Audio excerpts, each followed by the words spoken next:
오늘 제목을 한번 보여주시죠. 제목만 한번 같이 읽어봅시다. 시작. 오바댜는 홀로 저 길로 가니라. 오바댜라는 인물을 잘 모르실 겁니다. 성경에 있는 인물들 가운데 오바댜는 두 부분에서 나옵니다. 오늘 열왕기상 18장에 등장을 하고요. 선지자 중에 오바댜라는 선지자가 있습니다. 어디에 있어요? 성경에 있죠. 순서에 보면 호세아, 요엘, 아모스, 오바댜 이렇게 해서 순서에 보면 오바댜가 있습니다. 그러면 그 선지자와 이 사람은 같은 사람이냐? 아닙니다. 전혀 다른 인물인 것을 볼 수 있습니다. 오바댜 선지자는 선지자고 오늘 오바댜는 전혀 다른 인물입니다. 오늘 여러분들과 함께 오바댜라는 인물이 어떤 인물이고 그렇다면 우리가 어떤 신앙생활을 여러분들과 함께 영위해야 될 것인가에 대해서 초점을 맞춰서 말씀을 같이 나눠보도록 하겠습니다. 1절부터 6절에 있는 말씀 본문을 중심으로 함께 보도록 하겠습니다. 18장 1절 한번 보여주시죠. 자, 여러분 목소리 한번 같이 읽어보겠습니다. 시작. 많은 날이 지나고 제3년에 여호와의 말씀이 엘리야에게 임하여 이르시되 너는 가서 아합에게 보이라. 내가 비를 지면에 내리리라. 저희는 지난주 17장에 있는 이야기 아합에 대한 이야기를 여러분들과 나눴고 오늘은 이제 계속 아합 시대에 있었던 두 가지 사건을 중점으로 오늘은 18장 앞에 있는 사건 그리고 다음 주 2025년의 맨 마지막 주일에는 여러분들이 잘 아는 여기 계신 분들 중에 뭐 거의 다 아시는 엘리야가 불을 내렸던 몇 명하고 싸웠어요? 850명이라는 이방 선지자와 싸워 불을 내려 승리했던 그 불의 제단의 사람으로 유명한 엘리야 사건은 다음 주에 말씀을 보도록 하겠습니다. 근데 그 앞에 이게 다 그러니까 아합이라는 북이스라엘 왕 때 일어난 일인데 그 시대에 무슨 일이 있었고 무슨 사건이 벌어지느냐? 그게 18장 두 가지 사건입니다. 오늘은 그 앞에 부분을 여러분들과 함께 보려고 하는데요. 오바댜라는 인물을 중심으로 조금 보려고 합니다. 자, 1절에 보면 이렇게 써져 있습니다. 제3년에 라고 이렇게 써 있어요. 근데 이게 이 내용이 야고보서에 보면 3년 동안 무슨 일이 벌어진 거냐면 우리 지난주에 보신 것처럼 17장 1절에 3년 동안 비가 내리지 않을 것이다. 하나님의 말씀이 임하여 북이스라엘 땅에 비가 내리지 아니할 것이다 라는 말씀이 임했고 3년이 지난 시점 야고보서에 보면 5장 18절 이하에 보면 3년 6개월 동안 비가 오지 않았다라는 그 구절을 근거로 해서 아마도 이 북이스라엘 지역에 3년 6개월 정도 비가 안 온 것 같습니다. 자, 그러면 농사를 지을 수가 있어요, 없어요? 근데 실질적으로 여러분들도 나중에 성지순례를 가보시면 아시겠지만 이 땅이 비가 거의 오지 않는 땅입니다. 그러니까 우리나라의 연 강수량이 어느 정도 되는지 아세요? 제가 통계청 직원은 아닌데 네이버에 검색해 보면 우리나라 연 강수량이 1200에서 1700mm 정도가 돼요. 그래서 1000mm 이상이 와야 근데 그 1000mm라는 것도 눈, 비, 이슬 다 긁어 모아서 오거든요. 근데 1000mm 이상이 오면 농경을 할 수 있다고 그래요. 근데 가나안 땅 지금 현재 근동 지역에 가보시면 연 강수량이 600mm가 채 안 돼요. 600mm면 어느 정도냐면 제가 군대에 있을 때 동두천에서 이틀 동안 내린 비가 600mm예요. 그게 1년 내내 온 양이에요. 그러니 농사를 짓는다는 게 쉽지 않습니다. 그런데 거기다가 그렇게 비가 오지 않는 지역에서 3년 6개월 동안 비가 오지 않았으니 이거는 뭐 가뭄이 아주 극에 달아서 농사는 질 수 없고 백성들은 피폐해져가는 그런 상황에 지금 처해져 있습니다. 그때 하나님께서 엘리야에게 임하여 뭐라고 말씀하시냐면 아합에게 가서 네가 아합을 만나라. 내가 비를 지면에 내리리라. 자, 우리 지난주에는 아합 왕이 섬기던 신이 여호와 하나님이 아니라 누굴 섬겼다고요? 자기 아내 이세벨이 섬기던 이방신, 즉 바알을 섬겼다고 말씀드렸어요. 근데 그 바알은 뭐를 주관하는 신이라고요? 비를 주관하는 신이라고 했어요. 비를 주관하는 아합이 비를 주관하는 바알 신을 섬기는 그 땅에 하나님께서 뭘 주신 거예요? 비를 그치게 하신 거죠. 그렇다면 그 얘기는 비를 주관하는 신이 바알이라는 얘기예요? 여호와 하나님이라는 얘기예요? 여호와 하나님이라는 얘기죠. 근데 그 땅에 3년 6개월 동안 내리지 않았다는 것은 하나님이 비를 주관하시는 분이자 또 하나님의 말씀이 목마른 즉 하나님의 말씀에 순종하지 않고 말씀을 따르는 사람들이 없는 그런 시대였다라는 것을 반증하는 모습이다라고 말씀을 드렸습니다. 역시 그 모습이 계속 연장되어서 기록이 됩니다. 자, 그때 하나님의 말씀이 사라지고 이방신이 우뚝 서서 이방신을 장려하는 그런 시대 속에서 어떤 일이 벌어지는가 2절을 한번 보시죠. 같이 한번 읽어보겠습니다. 시작. 엘리야가 아합에게 보이려고 가니 그때에 사마리아에 기근이 심하였더라. 자, 그 땅, 그러면 사마리아라는 땅에 기근이 심하였더라. 그러면 그 도시만 기근이 심했을까요? 그 주변에 있는 모든 지역이 다 그랬을까요? 모든 지역이 다 그랬겠죠. 그런데 유독 성경 기자는 사마리아 도시의 이름을 기록합니다. 그럼 이 사마리아는 어느 도시냐? 나라가 북이스라엘과 남유다로 갈라졌죠. 원래 이스라엘의 한 나라일 때는 수도가 어디예요? 예루살렘이었습니다. 수도가 예루살렘이었는데 북쪽과 남쪽으로 나뉘면서 남쪽은 계속 예루살렘을 수도로 쓰지만 북쪽은 수도를 새로 해야 되죠. 그래서 첫 번째 수도가 세겜이라는 지역이었습니다. 그러다가 시므리라는 사람이 정권을 잡고 나서 디르사라는 동네를 수도로 삼습니다. 그러다가 시므이는 7일 만에 정권이 또 바뀌잖아요. 정권이 바뀌면 여러분 뭐를 바꾸는 줄 아세요? 수도를 대부분 옮깁니다. 그래서 디르사에서 사마리아로 오므리라는 왕이 집권하면서 수도를 바꿉니다. 그러면서 오므리가 사마리아 땅에 북이스라엘 수도를 만들고 자신의 성읍을 크게 지음으로 인하여 어떤 견고한 자신의 왕조를 지으려고 했죠. 그래서 오므리와 아합에 이르러서 사마리아는 견고한 북이스라엘 수도가 됩니다. 근데 이 수도의 역할을 언제까지 하느냐? 예수님 때까지. 예수님이 이제 오시려면 이 이야기로는 지금 이 시대가 약 950년경 앞뒤거든요. BC. 그러니까 예수님 오시려면 아직 한 1000년 남았어요. 거의 900년경을 이 사마리아가 북이스라엘 수도 역할을 감당합니다. 그 결과로 인해서 예수님 시대에는 남쪽과 북쪽이 갈라지고 남쪽에 있는 사람들은 북쪽에 있는 수도인 사마리아를 가지 않습니다. 왜냐하면 부정한 땅이라고 여겼었기 때문에. 그래서 예수님 시대에 사마리아 성을 남유다 사람들은 지나가지 않고 돌아서 갔던 것을 우리는 성경을 통해서 볼 수 있습니다. 신약 성경을 통해서. 그런데 예수님은 사마리아 성을 지나가시죠. 누굴 만나려고요? 이러시면 곤란한데. 그 여인이 있었잖아요. 여인. 그 여인이 어느 성 여인이에요? 그렇죠? 수가성 여인을 만나게, 그게 사마리아 땅입니다. 이 신약 성경에 등장하는 모습이죠. 자, 그런데 성경에 그 지역 전체가, 북이스라엘 전체가 기근이 들었을 텐데 유독 2절에 보면 사마리아의 기근이 심하였더라, 특정 도시를 딱 꼬집어서 하는 이유가 있습니다. 이 저자의 의도가 다분히 보이죠. 그 얘기는 뭐냐면 사마리아라는 도시 자체가 우상이 찌들어 있는, 즉 아합 그리고 그의 아버지의 선치인 오므리 그리고 이세벨이라는 이방 여인의 딸, 제사장의 딸이 와서 우상 숭배의 근원지로 뭐를 만들었다는 거예요? 수도를 만들었다는 거죠. 그러니까 사마리아 땅은 예루살렘 성과는 정반대의 우상 숭배의 근원지가 되었다라는 것을 어떤 기근이 심하였다라는 표현을 통해서 그 지역이 영적으로 깜깜한 도시가 되었다라는 것을 묘사하고 있는 것을 볼 수가 있습니다. 자, 그때의 3절 한번 보시죠. 누가 등장하는가? 이렇게 영적으로 깜깜한 도시인 사마리아, 그리고 아합이라는 우상 숭배의 근원지가 되는 그 왕이 다스리는 시대에 한 인물이 성경에 등장합니다. 그 인물이 누군가? 같이 읽어보겠습니다. 시작. 아합이 왕국 맡은 자 오바댜를 불렀으니 이 오바댜는 여호와를 지극히 경외하는 자라. 자, 드디어 오바댜가 등장합니다. 오바댜의 직업이 뭐라고요? 선지자가 아니죠. 선지자가 아닙니다. 여기에서 말하는 오바댜는 왕궁을 맡은 자입니다. 그러면 이 왕궁을 맡은 자라는 표현은 남쪽을 말하는 거예요? 북쪽을 말하는 거예요? 그렇죠? 성경에 보니까 아합이 왕궁 맡은 자 오바댜를 불렀으니, 그 얘기는 아합 왕이 다스리는 지금 북이스라엘의 그 북이스라엘의 왕궁 맡은 자 오바댜, 이 얘기가 됩니다. 그러면 이 사람은 직업이 뭐라는 얘기예요? 우리로 말하면 공무원이죠. 그런데 공무원도 그냥 공무원이 아니라 왕궁 맡은 자래요. 왕궁 맡은 자. 자, 이 정도가 어느 직급이냐? 여러분 요셉의 이야기에 보면 감옥에 갇히잖아요. 근데 감옥에 갇혔는데 누굴 만나요? 그죠? 빵 굽는 사람하고 술 맡은 관원장을 만났잖아요. 우리는 보면 요리사 만났나 이렇게 생각하시잖아요.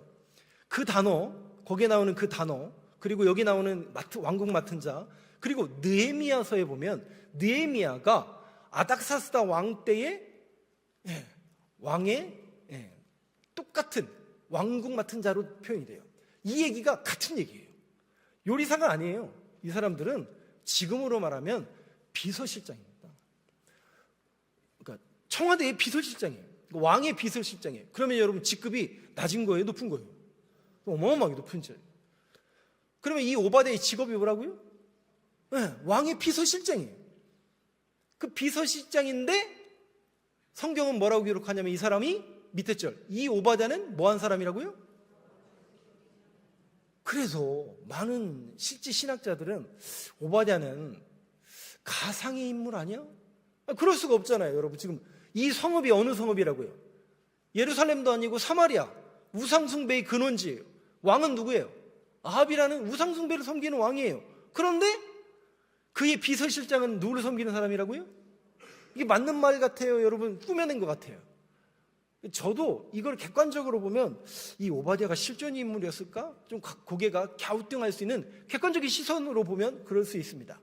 그런데 이제 성경은 하나님의 말씀이라고 제가 믿고 있기 때문에 저도 따를 뿐이지만 오바댜 이 인물은 여호와를 지극히 경외하는 자더라.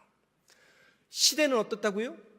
그 도시는 어떤 도시라고요? 사마리아라는 영적으로 깜깜한 도시. 왕은 어떤 사람이라고요? 여호와 잘 섬기는 사람이죠? 아닙니다. 여호와를 경멸하고 오히려 무시하고 이세벨, 바알이라는 신을 섬기는 아내를 두고 바알을 주관하고 바알을 장려했던 왕이 아합 왕입니다. 이 우상숭배하던 왕이에요. 그 우상숭배하던 왕, 우상숭배하던 도시에 오바댜라는 비서실장이 오늘 본문의 주인공입니다. 말이 안 맞는 것처럼 보이지만 이 내용은 실질적으로 이 성경에 기록되어 있는 그 어떤 인물보다도 오바댜는 신앙적으로 이제 훌륭하다는 표현을 쓰고 싶진 않고요. 여호와를 경외하는 자로 성경에 기록되어 있는 걸 볼 수 있습니다. 4절을 볼까요? 그러면 이 오바댜가 어떻게 여호와를 경외했는가? 그 사건이 기록되는데 이런 사건이 있습니다. 같이 읽겠습니다. 시작. 이세벨이 여호와의 선지자들을 멸할 때에 오바댜가 선지자 100명을 가지고 50명씩 굴에 숨기고 떡과 물을 먹였더라. 네, 여호와의 선지자를 멸할 때 누가요? 이세벨은 누구예요? 이세벨은 아합의 부인이에요. 근데 부인이 저 시돈 땅, 그것도 우상 숭배를 하는 시돈 땅의 제사장의 딸을 자기 아내로 데리고 온 거예요. 근데 직업이 바뀐 게 아니라 그대로 우상 숭배를 가꾼 거예요. 그래서 이 땅에, 북이스라엘 땅에 우상 숭배를 장려했던 여왕이 아니죠. 아내, 왕비, 그리고 왕, 이렇게 된 겁니다. 수도는 사마리아예요. 영적으로 깜깜한 도시예요. 그리고 왕은 아합 왕이고 이세벨, 우상을 섬기는 왕이에요. 그때 오바댜라는 사람이 등장합니다. 그래서 여호와를 섬기는 선지자들을 이세벨이 다 탄압하고 박해한 거예요. 그래서 다 죽이려고 했더니 오바댜가 오히려 여호와를 섬기던 오바댜가 선지자 100명을 가지고 50명씩 숨겨서 떡과 물을 먹였더라. 한 번만 했을까요? 이건 ing죠. 계속 먹인 겁니다. 자, 그러면 여기에서 우리는 한번 곰곰이 생각해 봐야죠. 가상의 인물이 아니라 실제 인물이었다면 여러분 이게 가능한 일이었을까요? 이게 가능한 일이냐고요. 가능한 일입니다. 왜 가능한 일인 줄 아세요? 여기 앉아 계신 여러분들이 지금 똑같은 오바댜와 같은 상황에 처해 있거든요.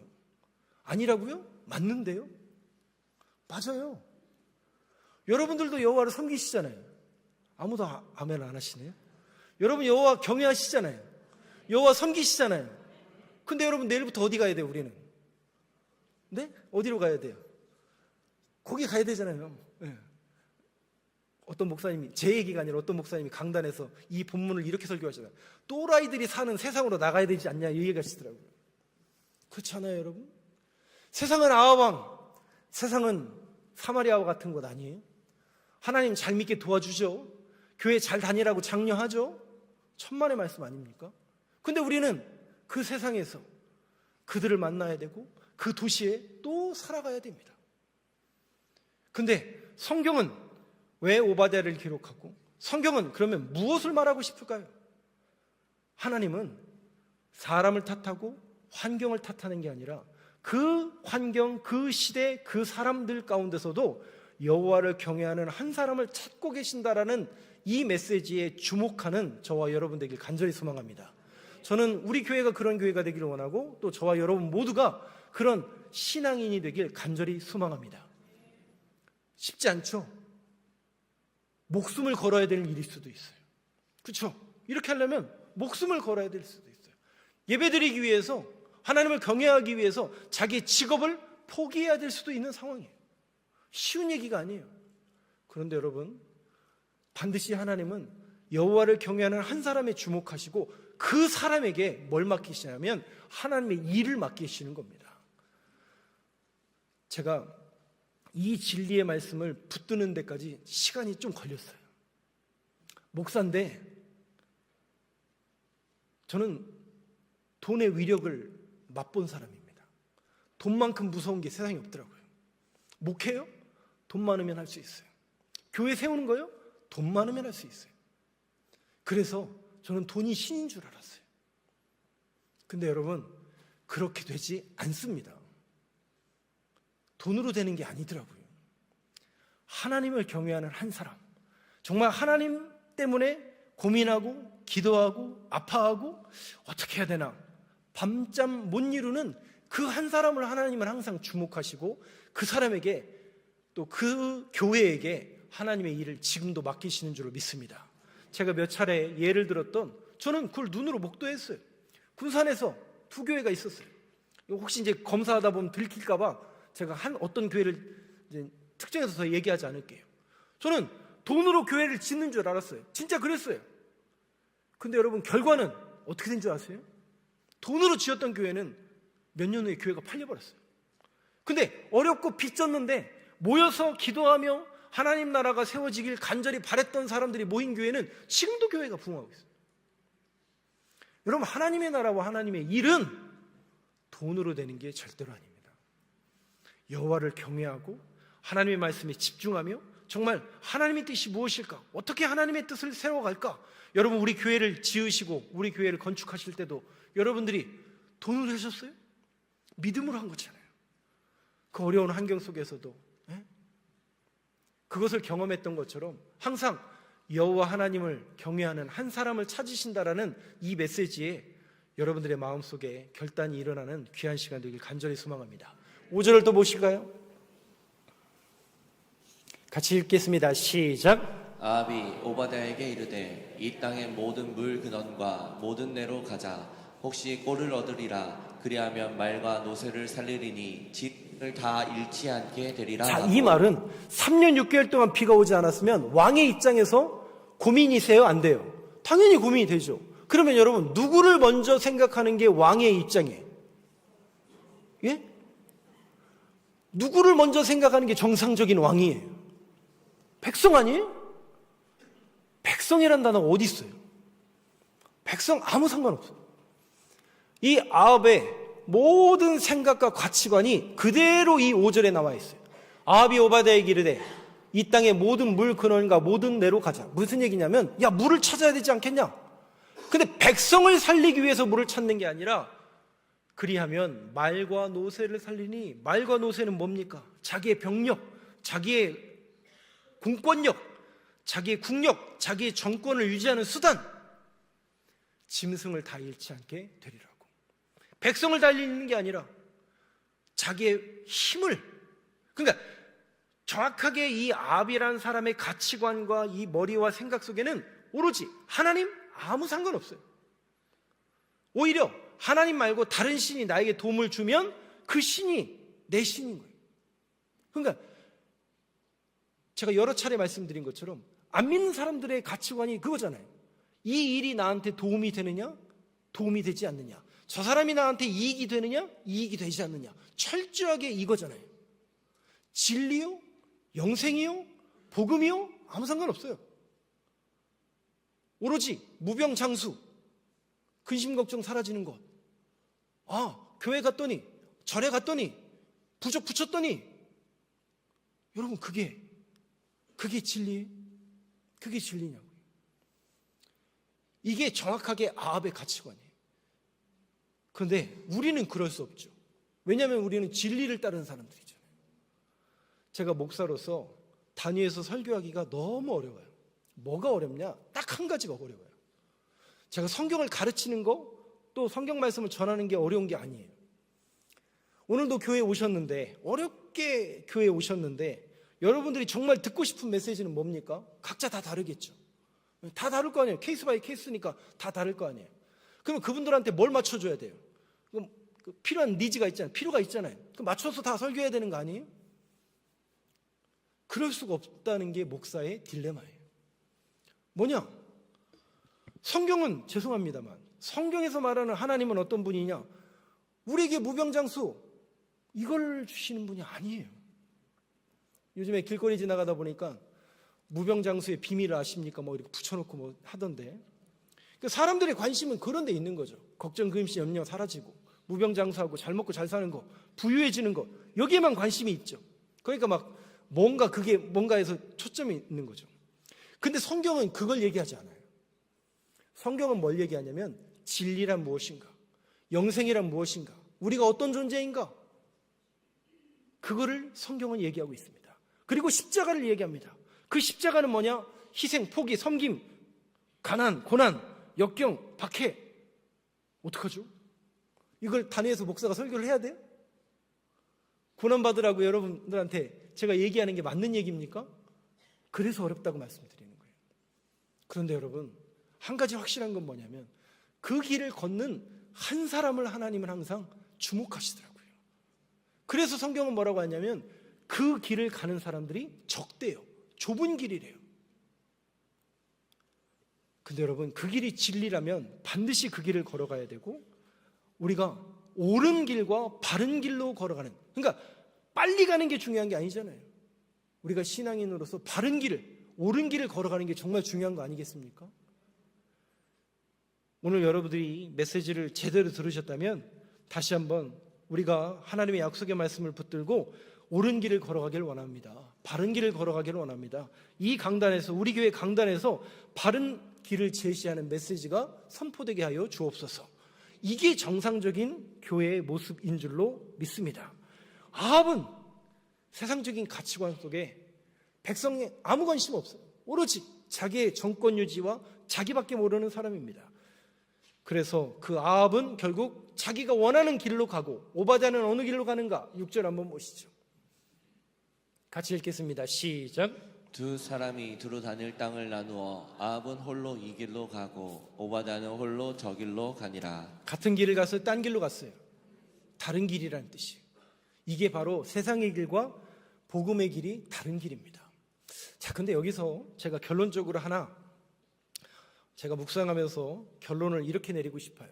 이 사건 이후에 다음 주에 우리는 엘리야의 그 갈멜산에서 불의 제단에서 불을 내리는 정말 놀라운 그 모습을 봅니다. 근데 몇 명하고 싸우냐면 850명. 이걸 스포하면 안 되는데 다음 주 재미가 없어지는데, 이 놀라운 일이 다음 주에 이제 벌어지는데 850명하고 싸워요. 바알의 선지자가 450명, 아세라 선지자가 400명, 합치면 몇 명이에요? 850대 1로 혼자 싸우는 거예요. 이제 여호와의 선지자는 이제 엘리야 하나 남아서 혼자 싸우는 거예요. 850명대. 아까 숨겨주지 않았느냐? 그래서 어디 갔는지 몰라요. 성경에 이제 안 써 있으니까. 아무튼 850대 1로 싸우는데 하나님이 누구를 들어줘요? 엘리야의 기도를 들으셔서 불을 내려서 난리가 나죠. 근데 엘리야가 850명을 죽인 게 아니에요. 그렇죠? 맞죠? 엘리야가 850명을 죽인 게 아니에요. 그 불의 제단에서 그 대결을 벌일 때 수많은 백성들이 구경하러 온 거예요. 아합만 있었던 게 아니라 수천 명의 이스라엘 백성들이 구경하러 온 거예요. 야, 누가 이기냐 보러 가자. 저도 아마 그 자리에 있었으면 갔을 거예요. 갔을 거예요. 그 소식을 들었으면 누가 이기냐 구경하러 갔을 거예요. 그랬더니 불이 엘리야에게 임했어요? 850명에게 임했어요? 목소리는 당연히 850명이 컸겠지만 하나님은 진리의 복음을 전하는 엘리야에게 임합니다. 그때 그 광경이 멋졌을까요? 안 멋졌을까요? 진짜 어마어마해서 어느 정도냐면, 이것도 자꾸 스포하는데, 그러니까 제단에다가 나무를 태우기 위해서 기름을 부어요? 물을 부어요? 예? 나무를 태우려면 기름을 붓는 게 정상이잖아요. 근데 물을 붓는단 말이죠. 근데 그 물을, 불이 내렸는데 그 물을 다 말려버리고 오히려 큰 불이 나는 엄청난 광경이 벌어집니다. 그때 백성들이 막 소리가 지르고 난리가 났죠. 엘리야가 가만히 있지 않죠. 그 기회를 틈타 백성들에게 뭐라고 얘기해요? 야, 언제까지 너희들이 머뭇거리려냐? 이때다. 여호와 하나님이 계시지 않느냐? 그러니까 백성들이 하나님만을 섬기겠습니다라고 막 소리를 지르니까 가서 저 사람들 죽여라 라고 해서 850명을 그 백성들이 죽이는 거예요. 그러면 보세요. 엘리야는 오바댜와 같은 길을 갔죠. 같은 길 가는 사람은 맞는데 같은 길을 걸어가더라도 엘리야는 박수와 환호와 영광과 찬양이 있었어요, 없었어요? 있었죠. 지금도 우리는 엘리야 가끔 그런 찬양도 부르지만 기도할 때도 엘리야와 같은 불을 내려 지금도 이렇게 하잖아요. 기도하잖아요. 근데 여러분 오바댜처럼 같은 길을 걸어가게 하세요. 그렇게 기도하는 분 보신 적 있어요? 없잖아요. 그러면 여기서 질문. 엘리야처럼 박수와 찬양과 찬송받으면서 신앙생활하는 게 좋을까요? 오바댜처럼 있는 듯 없는 듯 걔가 있는지 없는지 모르는 채 혼자 이렇게 조용히 가는 그 길을 걸어가는 게 좋을까요? 저한테 한번 물어보세요. 목사님 어느 길 가기를 원하세요? 엘리야처럼 박수받는 목사 되기를 원합니까? 오바댜처럼 조용한 목사 되기를 원합니까? 저는 어디로 가야 돼요? 예? 사람은 누구나 다 똑같습니다. 그러나 저는 오바댜의 길을 가길 간절히 소망하고 있습니다. 여러분 쉽지 않은 것 알고 있습니다. 신앙생활하는 것도 힘든데 거기다가 신앙생활하면서 그래도 좀 칭찬받고 싶고 그래도 조금 사람들한테 있어 보이고 그래도 좀 박수갈채 받으면 얼마나 좋겠어요. 그런데 여러분 성경에서 말하는 정말 하나님이 주목하시는 그 한 사람은 누구냐면 여호와를 경외하며 묵묵히 신앙의 길을 걷는 그 인생도 하나님께서 보시더라는 거죠. 하나님은 결과보다 뭘 보는 줄 아세요? 내용을 보세요. 어떤 길을 걸어갔는지, 어떤 과정을 결쳐갔는지. 하나님, 내가 이렇게 하나님 앞에 하나님은 그 열매 없어도 하나님의 일을 하세요. 그래서 우리의 뭐를 보시냐면 과정을 보시는 거예요. 네가 얼마나 정의롭게, 얼마나 진리를 따르고 어떤 신앙인의 길을 걸어갔는지 하나님 우리에게 보여주실 것이고 오바댜가 이름도 빛도 없이 그 묵묵히 그 길을 걸어가는 거예요. 세상에 누구를 만나고요? 아방 같은 사람이 있고 사마리아 같은 세상이 있다 할지라도 그러니까 우리는 핑계댈 수가 없다니까요. 아니 목사님 세상이 이렇지 않습니까? 아니 우리 도처에 아방이 다 깔려 있습니다. 근데 성경은 누구라고요? 오바댜는 여호와를 경외하더라. 사람이 그렇고 세상이 그렇다고 핑계댈 수 없는 이유가 바로 여기에 있는 거예요. 하나님이 주목하고 하나님 찾으신 한 사람은 그럼에도 불구하고 그런 세상과 그런 사람들 속에서도 여호와를 경외하는 한 사람을 하나님은 주목하시고 찾더라는 거죠. 저는 우리 교회가 이 땅에 있는 수많은 교회들이 정말 그 길을 걸어가길 원하지만 정말 그런 교회가 되길 간절히 소망하고요. 또 여러분 모두가 여러분들의 인생과 삶 속에서 하나님이 주목하고 하나님이 찾으시는 여호와를 경외하는 한 사람으로 세워지고 그 인생길을 걸어가는 저와 여러분 되길 간절히 소망합니다. 쉽지 않은 것 알고 있습니다. 그러나 분명히 주님은 그 길을 갈 수 있도록 성령 하나님께서 도와주실 것이고 새롭게 시작된 이 한 주도 그 약속의 말씀 붙들고 묵묵히 신앙의 길을 걷는 저와 여러분 되길 간절히 소망합니다. 성탄절 메시지 마지막으로 한 구절 띄워드리면 성탄절이 되면 제가 늘 묵상하며 말씀을 드리는 레갑자손에 대한 이야기입니다. 누가복음 한 부분 보여주시죠. 2장 20절입니다. 같이 읽겠습니다. 시작. 목자들은 자기들에게 이르던 바와 같이 듣고 본 그 모든 것으로 인하여 하나님께 영광을 돌리고 찬양하며 돌아가니라. 이 목자들은 레갑의 후손들입니다. 그 레갑의 후손들은 세 가지를 금했죠. 조상이 뭘 금했습니까? 포도주를 마시지 말고 포도 농사를 짓지 말고 집을 짓지 말고 장막에 거하라. 그래서 그 말씀을 수백 년 동안 지키면서 빈들에서 살고 있었어요. 근데 여러분 이 목자들, 예수님이 태어날 때 그 목자들은 어떤 당시의 사람들이냐면 그 시대의 가장 낮은 계층의 사람들이에요. 그 시대는 로마가 다스리던 시대예요. 헤롯 왕처럼 돈으로 왕을 살 수가 있었고요. 돈으로 권력을 사고 돈으로 시민권을 사려고 했던 사람들. 온통 돈이 만몬이 되어서 권력의 최정점 속에서 성공을 말하던 시대예요. 그런데 한 사람들, 저 광야에서 빚도 없고 또 집도 없고 그냥 장막에 거하는 낮은 한 사람들에게, 그 사람들에게 여호와의 말씀이 임해서 뭘 가르쳐 줍니까? 이 땅에 메시아가 오신 것을 가장 먼저 듣게 돼요. 그리고 가장 먼저 예수님을 만난 사람들이 이 목자들입니다. 그런데 그 영광을 누렸음에도 불구하고 이 사람들이 어떻게 해요? 그 다음부터는 잘 먹고 잘 살았죠? 성경은 동화책이 아닙니다. 여전히 그들은 어떻게 했다고요? 하나님께 영광을 돌리고 찬송하며 뭐 했더라? 똑같은 삶을 살았다라는 거예요. 사랑하는 성도 여러분, 새롭게 시작된 이 한 주도 저와 여러분들의 인생길이 어렵고 험난하고 힘겨운 길이라 할지라도 레갑의 후손들이 그랬던 것처럼, 믿음의 선진들이 그랬던 것처럼 말씀을 붙들고 여호와를 경외하는 삶을 묵묵히 영위하며 살아가는 저와 여러분들 한 주의 삶이 되길 간절히 소망합니다.